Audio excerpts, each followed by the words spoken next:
kadib markii abbaara afartii iyo barhkii habeennimo ee habeenkii xalay ahaa ay dablay hubaysan oo aan haybtooda la garanayni ay weerar ku qaaday dekad sharci darro ah oo dhismaheedu uu haatan ka socdo deegaankaasi ceel garde oo 35 kiiloomitir u jirta magaalada Berbera isla markaasina bari kaga beegan waxaana wararka ay warbaahinta madaxa banaanay ka heshay deegaankaasi ceel garde ay sheegayaan inaanay jirin khasaare culus oo soo gaaray dadkii shicibka ahaa ee dhisanayay meeshaasi iyo kuwii wax weeraray toona balse waxa ay wararku intaasi ku darayaan inay jiraan gawaadhi iyo qalab tiro badan oo khasaare soo gaaray kuwaasi oo qayb ka ahaa dhismaha dekadaasi haatan halkaasi ka socota waxaana arintani ka hadlay maamulka gobolka Saaxil iyo kan degmada iyo walibana maareeyaha dekadaha Soomaaliland injineer Cali Cumar Maxamed Cali Xorxor kuwaasi oo sharci darro ku tilmaamay inay cid gaari dekad dhisato waana kuwan iyagoo arrimahaasi ka hadlaya magaalada Berbera ama degmada Berbera iyo nawaaxigeeda waa nabadgelyo buuxda weeyaan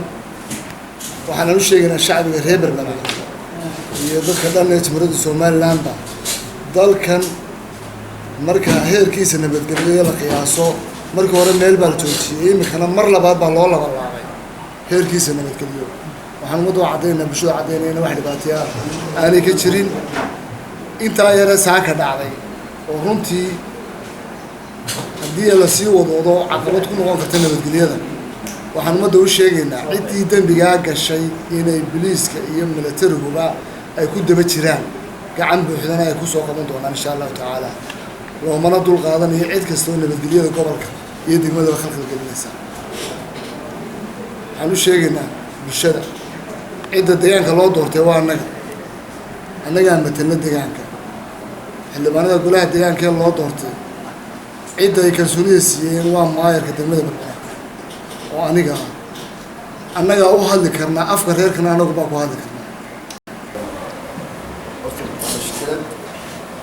waddanka aan ka jirin oo imika la abuurayo oo hawl fara badan oo buuq fara badan ku dhex jiro oo la doonayo in Berbera dhibaatooyin ka dhaca ayaa jirto imika maalmaha basirta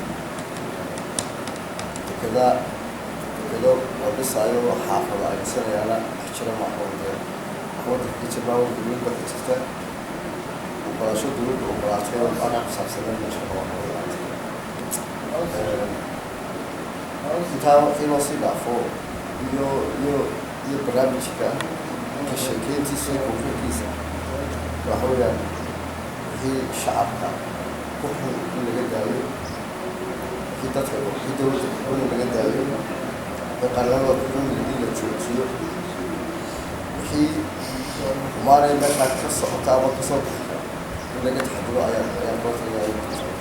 umada anigoo bara saabkii gobolka Saaxil maalmahanba waxaan ku jirnay inaanu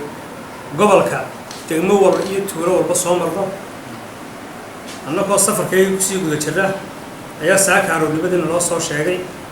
in tacshiirad ay dhacday dib baan halkii uga soo noqonay waxay noqotay qoladan tacshiiradda saaka shantii ku bilowday dadka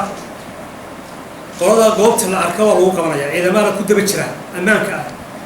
dawladda Soomaaliland waxay heegan u tahay 24 saacadood cidii ka hor timaada nabadgelyada ku xadgudubta sidee tallaabo u qaadi lahayd maanta wadogtii gobolkeena Soomaaliland daaf waa gobolka qurahaati amnigiisu yahay 100% cid khalkhal galisana oo adkaysan mayno cid khalkhal galisa oo dambe oo isku dayda oo odaynaga daba yimaadana waraahdo waan daminanaya ana reer ku dhamaynaya waxa dib dambe uga yeeli mayno arinta xalay dhacdayna meel adag baan iska taageynaa Axmaan Maxamed Cige telefishinka Somali News TV magaalada Berbera